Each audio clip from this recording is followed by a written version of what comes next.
చాలా కాలం తరువాత టాలీవుడ్ లో మళ్ళీ ఓ పెద్ద హీరో సినిమా రిలీజ్ కి వస్తుంది. కాగా ఆ హీరోనే మ్యాన్ ఆఫ్ మాసెస్ ఎన్టీఆర్ కాగా తాను నటించిన పాన్ ఇండియా చిత్రమే దేవరా. మరి సెన్సేషనల్ ప్రాజెక్ట్ ఎన్టీఆర్ అలాగే కొరటాల శివ కాంబినేషన్ నుంచి రెండో సినిమాగా వస్తుండగా దీనిపై చాలా రచ్చ నడుస్తుంది. ఈ సినిమా ట్రైలర్ లో చాలా షాట్స్ అలాగే సముద్ర ప్రాంతం అక్కడి జనాలు వారి పాత్రలు అన్ని కూడా కొరటాల గత డిజాస్టర్ సినిమా ఆచార్యాన్ని ప్రతిబింబిస్తున్నాయి అని చాలా నెగిటివ్ కామెంట్స్ అయితే వచ్చాయి. దీనితో చాలా వరకు ఆచార్య వైబ్స్ దేవరలో కూడా కనిపించాయని టాక్ అయితే నడిచింది.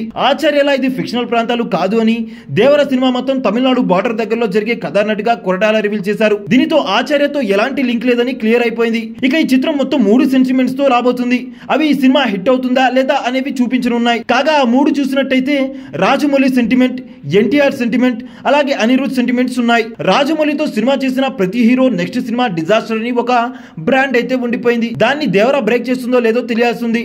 అలాగే ఎన్టీఆర్ కూడా ఒక ఫ్లాప్ దర్శకుడితో వర్క్ చేస్తే ఆ సినిమా డెఫినెట్ గా వర్క్ అవుతుంది. మ్యూజిక్ డైరెక్టర్ అనిరుద్ ఏదైనా సినిమాకి హిట్ పోస్ట్ చేస్తే అది భారీ హిట్ అయి తీరుతుంది. అలా ఈ 3 సెంటిమెంట్స్ దేవరాపై కనిపిస్తున్నాయి. కాగా వీటిలో 2 సినిమా హిట్ అని, 1 మాత్రం ఫ్లాప్ అని చూపిస్తున్నాయి. మరి వీటిలో ఏది నిజమవుతుందో చూడాల్సిందే.